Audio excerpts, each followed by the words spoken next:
जहां देश के दूसरे हिस्सों में कोरोना के केस बढ़ रहे हैं, वहीं अलग अलग भौगोलिक परिस्थिति से भरे छत्तीसगढ़ ने कोरोना को मात देने में सफलता हासिल कर ली है। इस सफलता के पीछे की वजह मुख्यमंत्री भूपेश बघेल के नेतृत्व में महज 2.5 साल में स्वास्थ्य सुविधाओं का विस्तार होना है।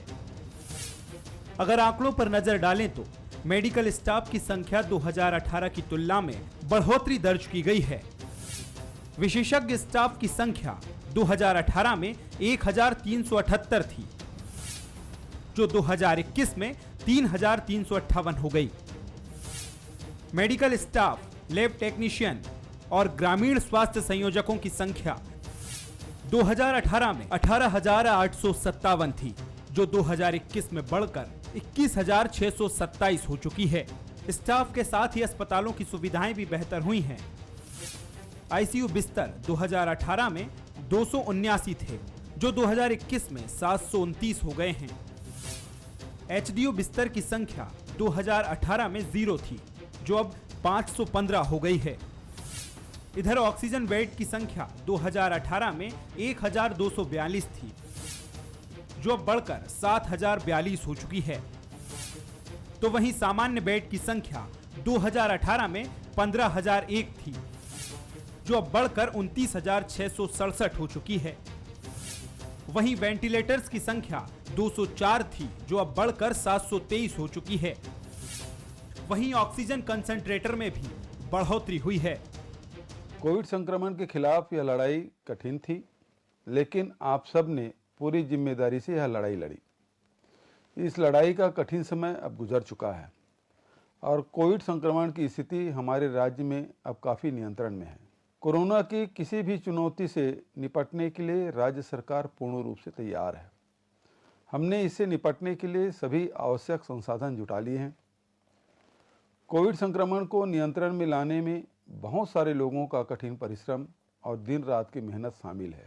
छत्तीसगढ़ में निःशुल्क इलाज के लिए देश की सबसे बड़ी योजना खूबचंद बघेल स्वास्थ्य सहायता योजना काम कर रही है, जिसके तहत 5 लाख और मुख्यमंत्री विशेष स्वास्थ्य सहायता योजना के तहत विशेष जरूरतमंदों को 20 लाख तक की स्वास्थ्य सहायता मिल रही है। वहीं कोरोना की चपेट में आए 9,53,000 लोग कोरोना को मात दे चुके हैं। प्रदेश की रिकवरी दर 97% है। इसके लिए छत्तीसगढ़ ने प्रतिदिन ज्यादा से ज्यादा कोरोना संक्रमितों की पहचान का फॉर्मूला अपनाया। साथ ही प्रदेश में टीकाकरण में भी रफ्तार दिख रही है कि 1,99,32,992 लोगों के टीकाकरण का लक्ष्य है। इसमें से अब तक 1,13,00,000 लोगों को वैक्सीन लग चुकी है। सबसे जरूरी एक पहलू है प्रबंधन, दूसरा पहलू है वैक्सीनेशन और तीसरा पहलू है अधोसंरचना की उपलब्धता। जागरूकता के लिए हर संभव प्रयास किए जा रहे हैं कि हर व्यक्ति बाहर जाए, एक भीड़ भाड़ की स्थिति से बचें, शारीरिक दूरी बना के रखें, बाहर जाएं तो अब डबल मास्क पहने। इसका जो स्वरूप दिखता है कोरोना का, एकदम से दब जाएगा और खत्म हो जाएगा ऐसा नहीं दिखता। वैश्विक अनुभव भी है कि ये ऊपर नीचे चलेगा, बहुत ऊपर ना जाए। किसी भी प्रदेश के विकास के पैमाने में सबसे अहम उस प्रदेश की स्वास्थ्य सुविधाओं को माना जाता है। इसलिए छत्तीसगढ़ ने इसे प्राथमिकता के क्रम में रखा और कोविड की चुनौती को बेहतर ढंग से पार पा सका। Bureau report, Bansal news.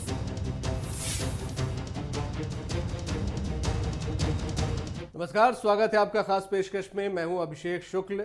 बात स्वस्थ छत्तीसगढ़ की, स्वास्थ्य की, क्योंकि इस वक्त लोगों के पैरामीटर में सबसे पहले नंबर पर स्वास्थ्य का क्षेत्र ही है। लोग स्वस्थ रहना चाहते हैं और स्वस्थ रहने के लिए जो ज़रूरी चीज़ें हैं, सरकार की किस तरीके से कामकाज है, स्वास्थ्य के क्षेत्र में किस तरीके से आगे बढ़ती है सरकार, ये जानना समझना बेहद ज़रूरी है। कोरोना की 2 लहर आ चुकी है। दूसरी लहर में हालांकि छत्तीसगढ़ को काफ़ी नुकसान पहुंचाया, लेकिन बहुत जल्द छत्तीसगढ़ ने इसे कंट्रोल भी किया, अपनी स्वास्थ्य सुविधाओं में लगातार विस्तार किया और आज इतना तैयार है छत्तीसगढ़ कि तीसरी लहर आने पहले तो रोकने की कोशिशें हो रही हैं। दूसरा, छत्तीसगढ़ में अगर तीसरी लहर आती है तो पूरी तरह से स्वास्थ्य विभाग, छत्तीसगढ़ सरकार तैयार है। चर्चा आज हम इसी पर करेंगे। हमारे साथ स्वास्थ्य एवं पंचायत मंत्री टीएस सिंहदेव जी हैं। सर, बहुत बहुत स्वागत है आपका। जी अभिषेक, दूसरी लहर सभी ने यहाँ पर देखी, और उसके किस तरीके से आप लोगों ने कंट्रोल किया ये भी सभी ने देखा। पहले तो मैं ये जानना चाहूँगा, कंट्रोल करने के लिए क्या कुछ इक्विपमेंट्स बढ़ाने पड़े, डॉक्टर्स को बढ़ाने पड़े, किस तरीके का आप लोगों ने काम किया कि कंट्रोल होते होते आज बिल्कुल ज़ीरो तक हम पहुँच रहे हैं? इसमें कोरोना पे नियंत्रण के लिए जरूरी था जागरूकता, जरूरी थी टेस्टिंग, साथ में ऑक्सीजन की व्यवस्था, दवाइयों की व्यवस्था, स्टाफ की उपलब्धता और एक इच्छा शक्ति कि हमको कोरोना से इस जंग में सफलता हासिल करनी है। एक लंबे समय तक ये दबाव में काम करने की परिस्थिति जो बनी है, मनोवैज्ञानिक दबाव भी हमारे डॉक्टर्स पे, स्टाफ पे, नर्सिंग स्टाफ पे, वार्ड बॉयज़ पे, जो भी कोरोना के केंद्रों में काम करते हैं, एक व्यापक दबाव रहता है और उस दबाव में उनका मनोबल भी बना रहे और लगातार सेवाएं देते रहें। इस ओर भी विभाग ने अपनी ओर से काफ़ी प्रयास किए। मितानिनों को गांव-गांव में जाके लोगों को पहचान करना, किन्हीं को लक्षण अगर हो तो उनकी टेस्टिंग कराना, तो जानकारी के लिए, क्योंकि अगर जानकारी नहीं है और कोरोना पॉजिटिव समाज में विद्यमान है तो समाज में कोरोना के फैलने की संभावना बहुत बढ़ जाती है। तो जानकारी लेना बहुत ज़रूरी होता है और उसके लिए बाद उनको आइसोलेट करके उनका उपचार कराना ये आवश्यक हो जाता है। इस दौर से गुजरना पड़ा था, जो कमियां रहीं उससे जूझना पड़ा था। व्यवस्थाएं, खास करके ऑक्सीजन के सिलेंडर इत्यादि की जो कमियां थी उसको पूरा करने का प्रयास करना। अभी आप ही जिन आंकड़ों को बता रहे थे उसमें आपने स्वयं बताया कि किस तरह से जिलों में जंबो ऑक्सीजन सिलेंडर जहां हमारे पास 2700 थे, आज बढ़ के 9300 हो गए हैं। तो इस प्रकार की पहल, ताकि लोगों को समय पर, आवश्यकता के समय पर दिक्कत कम से कम आए, ये सारे प्रबंधन एक साथ, साथ में वैक्सीनेशन का काम, कहीं हिचक रहे हैं लोग तो उनका मनोबल बनाना कि कोई डरने की बात नहीं है, कोई हिचकने की बात नहीं है। तो पहले तो हेल्थ वर्कर्स, फिर फ्रंटलाइन वर्कर्स, फिर 60 साल से ऊपर के नागरिक, फिर 45 साल से ऊपर कोमॉर्बिड और 7 साल के नागरिक, फिर 45 साल से ऊपर सभी नागरिक, फिर 18 साल से ऊपर के नागरिक, इनके प्रबंधन करना, वैक्सीनेशन सेंटर बनाना, टेस्टिंग के लेबोरेटरीज बनाना। RT-PCR टेस्टिंग की आज हमारे पास 11 इकाइयाँ छत्तीसगढ़ में हो गई हैं और काम चल रहा है। 5 और स्थापित करने के क्रम में हम आगे बढ़ रहे हैं। तो ये हर क्षेत्र में प्रबंधन करने की कोशिश की गई और एक मनोबल बना रहे। हमारे चाहे सीनियर अधिकारी थे, वॉर रूम जो उनने स्थापित किया था, कंट्रोल रूम स्थापित किया था, वहाँ से जिलों में कलेक्टर्स जो इसके प्रबंधन की जिम्मेदारी थामे हुए थे, उनके साथ स्वास्थ्य विभाग की टीम, पुलिस विभाग की टीम, कोऑर्डिनेशन हो, साथ में काम हो। तो आसान काम नहीं है, आसान काम नहीं था और बड़ी लगनशीलता से सबने काम किया। पंचायतों में पंचायत कर्मी, आंगनबाड़ी की बहनें, मितानिन बहनें, बहुत बड़े अमले ने जब एक साथ काम किया और नागरिकों का सहयोग ये भी जब पर्याप्त मात्रा में मिला, तब सफलता की मंजिलें आदमी पहुंच पाता है। तीसरी लहर को लेकर लगातार आशंका जताई जा रही है और आप लोगों ने काफ़ी तैयारियां भी इसके लिए शुरू कर दी हैं। अगर मैं वैक्सीनेशन के पार्ट को अलग रखूं तो इक्विपमेंट्स, बेड्स, ऑक्सीजन, क्या तीसरी लहर के लिए हम बिल्कुल तैयार हैं? किस तरीके से इस पर आप लोगों ने काम किया है? इसमें दूसरी जो लहर थी ये अप्रत्याशित रूप से पहली लहर की तुलना में 4 गुना से ज़्यादा आई। हमने 2 महीने के अंदर ही कोरोना के काल में जितने लोगों को खोया है, जिनकी जानें गई दुर्भाग्य से, 2/3 मृत्यु केवल 2 महीने के अंदर हुई। और इस प्रकार का तीसरा लहर होगा, मुझे लगता है कि ऐसी स्थिति नहीं आनी चाहिए। मैं गलत ना साबित हूँ, यही कामना करूँगा, यही मनाऊँगा मैं। लेकिन मुझे लगता है कि तीसरी लहर इतनी तीव्र नहीं आएगी। जो सबसे बड़ी कमी हमको महसूस हुई थी वो ICU के बिस्तरों की हुई थी। हालांकि आपने भी जिन आंकड़ों को पढ़ा, ICU के हमारे 279 बिस्तर थे 2018 में, अभी 729 हैं। लेकिन 1390 और ICU बिस्तरों की स्थापना के लिए हमने शासन से, वित्त विभाग से राशि मांगी है। ये हमको बनाना जरूरी है क्योंकि सबसे ज़्यादा कमी थी तो ICU के बिस्तरों की थी। और गांवों से या जिलों से लोग बड़े शहरों की तरफ आ रहे थे। दुर्ग को ले लीजिए तो दुर्ग में इतना दबाव था, भिलाई को ले लीजिए उसमें इतना दबाव था, वहाँ के लोग फिर रायपुर आने लगे, रायपुर में जगह कम होने लगी। तो जब तक विकेंद्रीकृत तरीके से हमारे पास आईसीयू के बिस्तर सीएचसी लेवल तक से चालू नहीं होंगे, तब तक ये दिक्कत बनी रहेगी। तो ये स्वीकृति हो जाने के बाद जो सबसे मुख्य कमी मेरे को महसूस हुई थी वो दूर हो जाएगी। जी, वैक्सीनेशन की बात कर ले। वैक्सीनेशन 1 करोड़ से ऊपर डोज हम लगवा चुके हैं।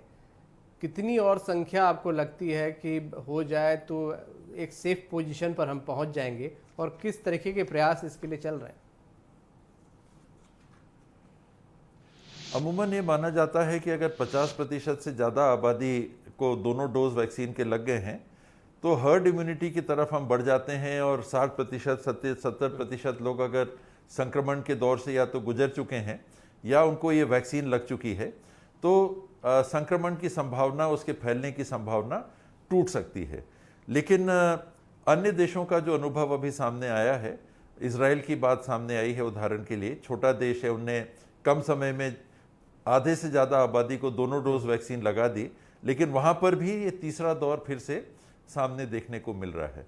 तो सतर्क रह के हमको अपने दिनचर्या में सावधानियों को लगातार बरतना पड़ेगा, वैक्सीन लगाने के बाद भी बरतना पड़ेगा, और वैक्सीन भी जल्दी से जल्दी लगानी होगी।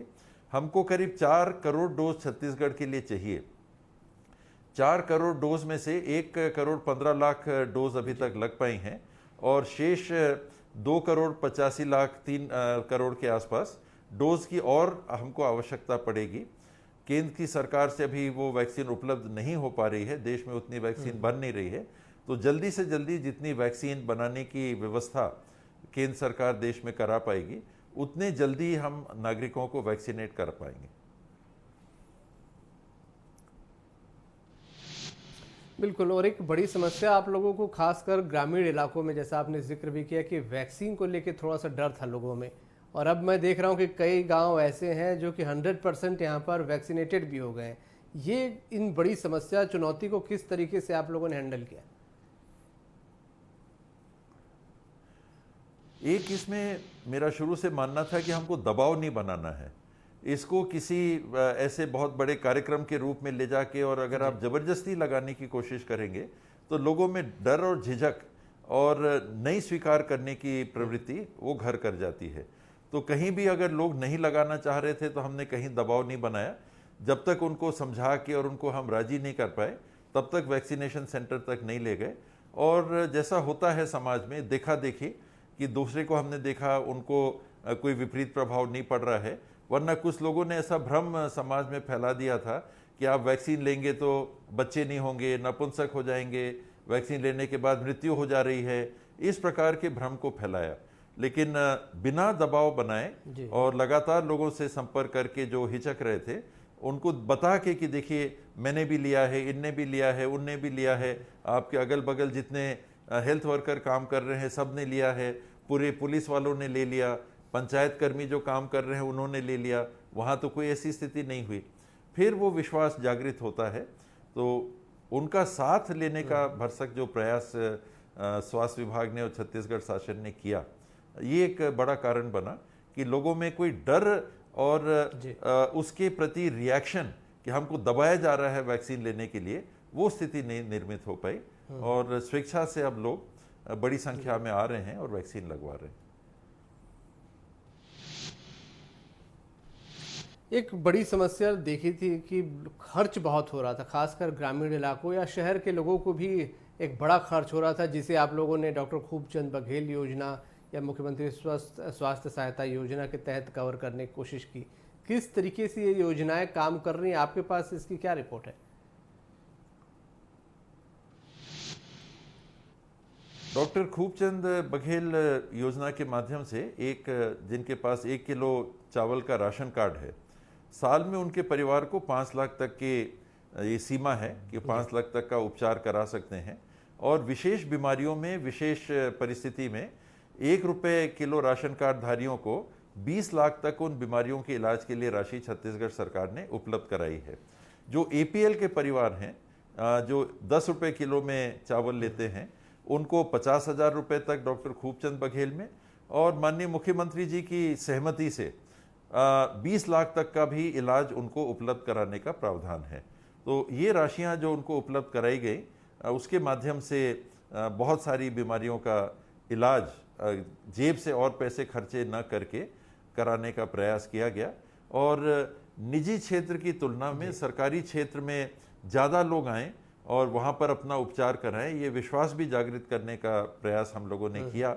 और ये देखा कि पिछले 2 सालों में सरकारी क्षेत्र में लोगों के आने की संख्या बढ़ती जा रही है, और जो खर्चा हो रहा है डॉक्टर खूबचंद बघेल और माननीय मुख्यमंत्री जी के विशेष स्वास्थ्य सहायता योजना का, अब सरकारी अस्पतालों में भी ज़्यादा पेशेंट्स आ रहे हैं और वहाँ भी पैसे खर्च हो रहे हैं, वहाँ भी अस्पतालों को पैसे मिल रहे हैं।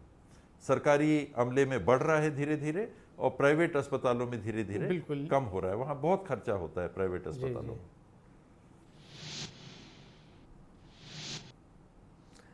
ये बड़ा अनोखा आप लोगों का प्रयास भी था, पहल भी थी कि राशन कार्ड के जरिए इलाज होगा, क्योंकि अभी तक लोग कार्ड या कोई न कोई फॉर्मेट डिजिटल तरीके से देखा करते थे। इस कार्ड से ग्रामीणों को खास तौर पर काफ़ी फायदा हुआ है। जी, इसमें जो आधार कार्ड बने थे, आधार कार्ड कहूँ जो आयुष्मान के कार्ड बने थे, ये छत्तीसगढ़ में SECC सर्वे के आधार पे केवल 38 लाख परिवारों के लिए बने हुए थे। और उसके अतिरिक्त जो राष्ट्रीय स्वास्थ्य सहायता योजना चली थी, उसमें 4 लाख परिवार और थे, यानी कुल 42 लाख परिवार थे जो आयुष्मान से कवर हो सकते थे। लेकिन आने वाले समय में केंद्र की सरकार ने ये 4 लाख लोग जो राष्ट्रीय स्वास्थ्य बीमा योजना से जुड़े हुए थे, इनकी राशि हमको उपलब्ध नहीं कराई, और छत्तीसगढ़ में 38 लाख परिवारों को ही मिलता था। आज 1 रुपये किलो राशन कार्ड तक स्वास्थ्य की सेवाओं को 5 लाख तक की सीमा पहुंचाने से करीब 56 लाख परिवारों को ये 5 लाख की सुविधा मिल रही है, जो पहले केवल 38 लाख परिवारों तक सीमित था। तो ये दायरा 5 लाख तक का इस योजना के माध्यम से हमने छत्तीसगढ़ के नागरिकों के लिए बढ़ाया। मुख्यमंत्री जी की अगुवाई में, उनकी सहमति से ये हमने 38 से 56 करीब 18 लाख और परिवारों को इस सुविधा से जोड़ा, और अतिरिक्त जो अब मुख्यमंत्री विशेष स्वास्थ्य सहायता योजना है, उसका भी लाभ लोगों को मिला। जी, आपने ये कहा कि सरकारी अस्पतालों में लोगों का भरोसा ज़्यादा बढ़े, इसके लिए क्या, चाहे मेकाहारा की बात कर लें या और शासकीय अस्पतालों की बात कर लें, कुछ खास फैसिलिटी और देने की कोशिश की गई? मशीनों, बड़ी उन्नत मशीनों को भी लगाने की कुछ कोशिश आप लोगों की तरफ से हुई? जी, इसमें स्वास्थ्य के क्षेत्र में 3 पैमाने पे उपचार को माना जाता है, प्राइमरी, सेकेंडरी और टर्शरी। तो प्राथमिक स्तर के बीमारियां करीब 70% की होती हैं। इसमें कोई बहुत बड़ी विशेषज्ञता नहीं लगती, इसमें कोई बड़े अस्पताल या बड़े डॉक्टर की आवश्यकता नहीं होती। ये PHC लेवल तक या CHC लेवल तक इलाज करके 70% नागरिकों को लाभ दिया जा सकता है। उनके लिए सुलभ दवाइयाँ उपलब्ध हो सके, निर्बाध रूप से जब जिनको जितनी दवाइयों की ज़रूरत हो, निःशुल्क दवाइयाँ उपलब्ध हो सके, ये हम लोगों ने पहले व्यवस्था बनाई। इसके बाद सेकेंडरी स्टेज की जो बीमारियां या उपचार हैं, किसी का फ्रैक्चर हो गया, हाथ टूट गया, या और कोई छोटे ऑपरेशन की स्थिति आ गई, कोई बीमारी ज़्यादा गंभीर है तो अस्पताल में भर्ती होने की स्थिति आ गई, उनके लिए अलग से प्रबंधन करके डॉक्टर्स की उपलब्धता बढ़ा के, जहां हमारे पास पहले डॉक्टर्स की काफ़ी कमी थी, आज 2122 मेडिकल ऑफिसर्स की जो हमारे पद स्वीकृत हैं, इसमें केवल 111 डॉक्टर्स की कमी है। शेष कमी को पूरा किया गया है। तो उपचार देने के लिए हमको तो मानव संसाधन चाहिए, हमको डॉक्टर चाहिए। तो डॉक्टर जब उपलब्ध हुए, दवाइयाँ जब सुलभ उपलब्ध हुई, तो सरकारी तंत्र में भी लोगों का विश्वास बना और गुणवत्तापूर्ण दवाइयाँ उपलब्ध कराई जा रही हैं। तो उससे सरकारी अस्पतालों में ये विश्वास बढ़ा। दूसरा, जब कोरोना आया तो प्रारंभिक दिनों में हमने देखा कि निजी अस्पताल करीब करीब बंद हो गए थे, उनके पास PPE किट्स नहीं थे, उनके पास ये हिचक था कि संक्रमण की बात है। तो सरकारी व्यवस्थाएं ही चट्टान की तरह खड़ी थीं और उन्होंने नागरिकों के लिए सेवा उपलब्ध कराने की जवाबदारी बिना हिचक के, हिचक भी था तो हिम्मत करके उन्होंने निभाया। कहीं आपने नहीं सुना होगा कि कोई सरकारी अस्पताल बंद रहा और कोरोना के पेशेंट को लौटना पड़ा। तो एक ये विश्वास बनाने का मौका कोविड के समय छत्तीसगढ़ सरकार को भी और देश में भी मुझे लगता है कि सरकारी क्षेत्र के अस्पतालों को मिला कि जब दूसरा विकल्प नहीं था तो सरकारी अस्पताल, सरकारी व्यवस्था आपके साथ खड़ी थी। फिर धीरे धीरे जब ये भय और डर कम हुआ, प्रबंधन हुआ, तो निजी अस्पतालों में भी बड़ी संख्या में व्यवस्था बनी।